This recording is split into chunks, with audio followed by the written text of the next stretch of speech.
The majority of the people are either Syrian, Pakistani, or African. Really? Now, yeah, go to Paris. I mean, try to walk out of Charles de Gaulle train station in Paris and find a French person. You won't do it. It's not something that's going to happen. And if you're a woman walking around alone in these situations, it's not going to be a pretty ending for you. So I don't understand how anybody can look at the situation in Europe and say, yeah, let's replicate that somewhere else. No, it is a disaster. There's crime everywhere. Every day you hear a news story. It's usually okay. It's less murder over here, and it's more rape and horrible, terrible crimes against women. And all these people, they claim to be feminists and lovers of women, but at the end of the day, the women are suffering more than the men because you think to Islamic law, you think to Sharia law. The men do all right. It's the women that are getting ruined. Yeah.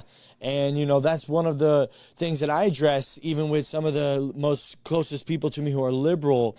And I ask them about, their feminist ideology. And I kind of posture to them, I say, if it were if the way you voted came to fruition, right? If the end goal of all your voting, the Democrat policies that we see, like I said, 10 years later, Europe is 10 years later down the liberal slippery slope.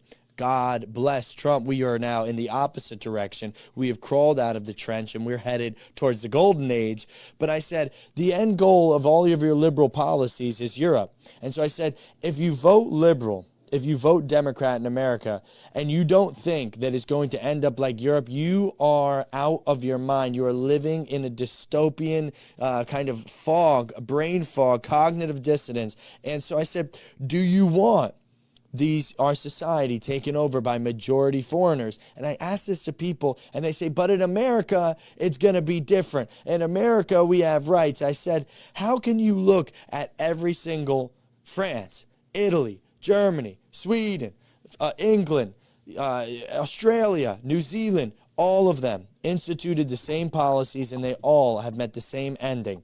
And you know what, one of our congressmen, I think Mike Walsh maybe said, London has fallen. It's not London anymore. Europe is not Europe anymore. So we're dealing with a lot of drastic changes in our society, and it just doesn't feel natural.